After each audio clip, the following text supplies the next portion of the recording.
여러분 안녕하십니까? 더불어민주당 대통령 후보 행세지를 했던 전과사범 이재명의 체포영장을 기각을 한 유창훈 판사. 사실상 문재인 주사파 정권이 임명을 했던 김명수 전 대법원장의 키즈라고 할 수 있는 이 유창훈 판사에 대해 지금 우리 보수 우파 국민들이 유창훈 탄핵해야 한다라는 원성이 하늘을 찌르고 있지 않습니까? 사법부 역사상 가장 비굴한 유창훈 판사의 변명문. 지금 이재명과 유창훈 판사 박살이 났습니다. 정성산TV 좋아요, 구독, 알림은 큰 힘이 되겠습니다. 법률 기능공 유창훈의 구질구질한 변명문. 정당 대표니까 증거 인멸 못한다라는 사법 역사상 가장 비굴한 문장. 9월 28일은 역사적 날입니다. 1950년 9월 28일 지금은 사라진 중앙청에 다시 태극기가 올라간 날입니다. 9월 15일 인천 상륙작전에 성공한 국군과 미군이 서울을 수복한 날입니다. 지난해 3월 9일은 선거를 통해 종북 좌익 세력들이 5년 동안 지배하던 대한민국을 다시 찾은 날입니다. 지난 3월 9일의 감동은 불과 0.73%포인트 차이로 아슬아슬하게 윤석열 대통령이 당선되었다라는 점입니다. 그리고 지난 27일 새벽 나라를 걱정하고 자유를 사랑하는 국민들은 대단한 충격을 받았습니다. 틀림없이 이재명 대표에 대한 구속영장이 발부될 것으로 알았는데 기각이 되었습니다. 드러난 범죄 혐의가 너무나 명백하고 법이 살아있는데 어떻게 구속영장이 기각될 수 있는지 그 분노로 잠을 이루지 못한 국민들이 많았을 것입니다. 나라를 걱정하고 자유를 사랑하는 국민들의 지금 이 분노가 내년 총선에서 반드시 폭발되어야 합니다. 지금 대한민국의 최강자는 윤석열 대통령이 아닙니다. 더불어민주당의 이재명 대표입니다.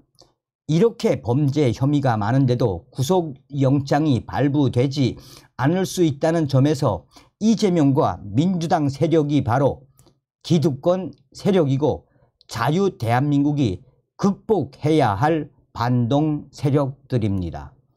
유창훈 부장판사는 영장 기각 사유를 이례적으로 길게 썼습니다. 그런데 이걸 읽어보면 영장 기각 사유가 아니라 구속 사유로 들립니다.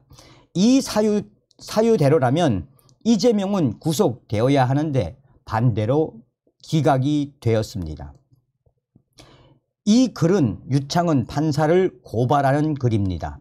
이런 기각 사유를 나열해 놓고 영장을 발부하지 않고 기각하다니, 게다가 그 내용이 구질구질합니다. 스스로 부끄러운 걸 알았다는 것입니다. 그러니 이런 변명조에 기각문을 썼다. 논리도 없고 법리도 없습니다. 유창훈 부장판사의 영장 기각 사유를 구체적으로 분석해 보겠습니다. 첫째, 혐의 소명에 관하여 위중교사 혐의는 소명되는 것으로 보인다라고 했습니다. 위중교사 혐의는 소명되었다라고 했습니다. 그런데 이 위중교사 혐의가 보통 심각한 사건이 아닙니다. 이 위중교사 사건은 2018년 공직선거법 위반 재판에서 김범량 전 성남시장의 비서였던 김진성을 회유, 재판에서 자신에게 유리한 거짓 진술을 하게 함으로써 재판 결과를 무죄로 만든 사건입니다. 2018년 경기도지사 선거 당시 방송토론에서 이재명은 과거 검사 사칭 관련 전과는 억울하게 누명을 쓴 것이고 검사 사칭을 한 사실이 없다라고 말했다가 허위사실 공표에 따른 공직선거법 위반 혐의로 재판에 넘겨졌었습니다.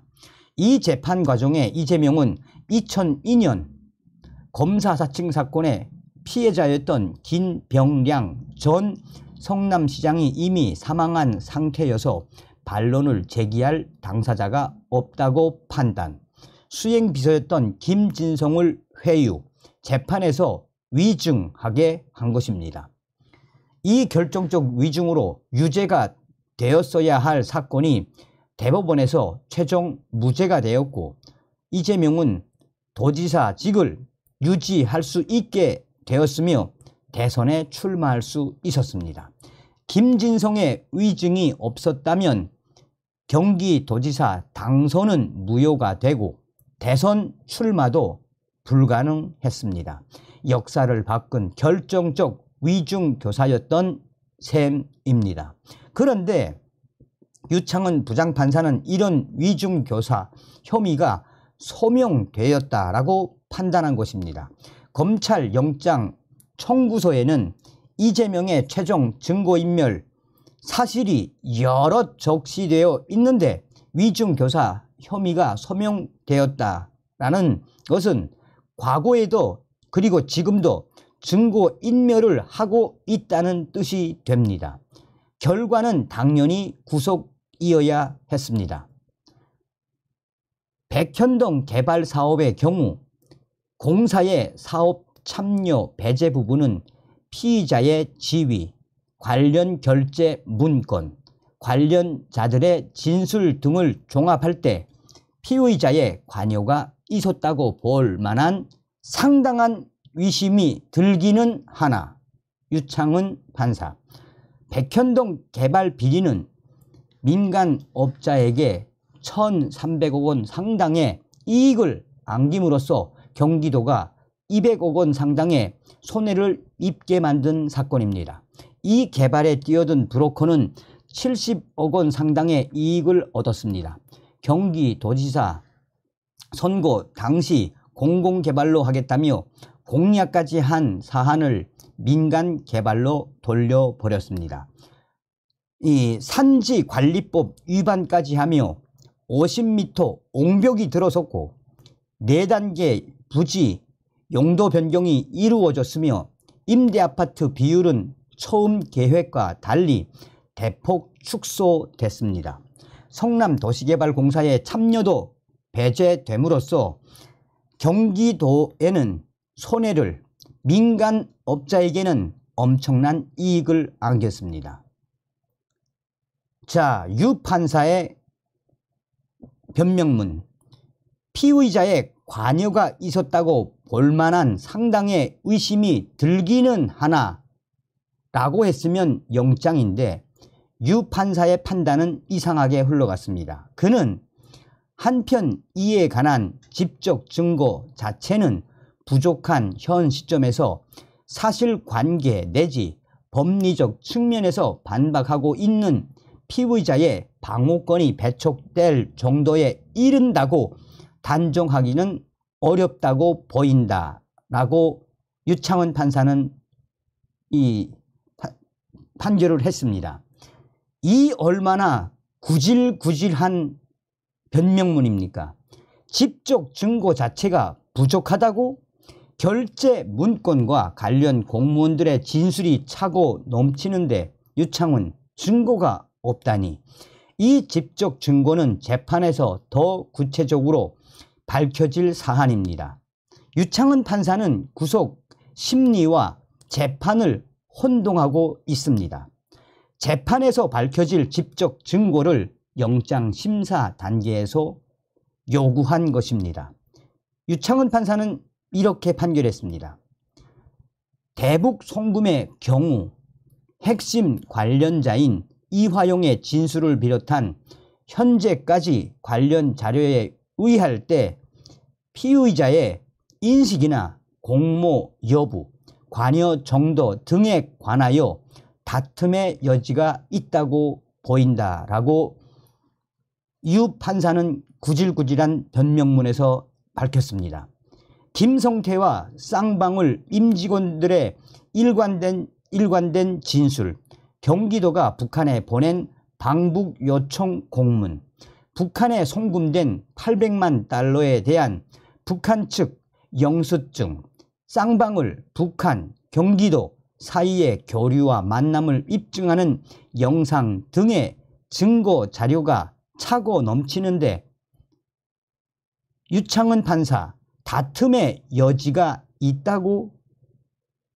둘째, 증거인멸의 염려에 관하여 보겠습니다. 위증교사 및 백현동 개발사업의 경우 현재까지 확보된 인적, 물적 자료에 비추어 증거인멸의 염려가 있다고 보기는 어렵다. 유창훈 판사의 변명문입니다. 전혀 말이 안 되는 논리입니다. 위증교사 혐의가 소명되었다라고 하고서는 증거인멸의 염려가 없다니, 이 정도면 유창훈 판사를 탄핵해야 할 수준입니다.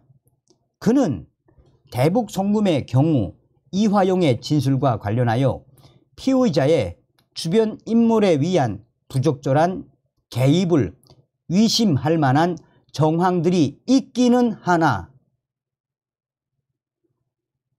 그가 이렇게 판결했습니다. 이 자체로 구속 사유입니다. 이화용 재판에서 벌어진 사법방해, 즉 증거인멸은 온 국민들이 목격했습니다.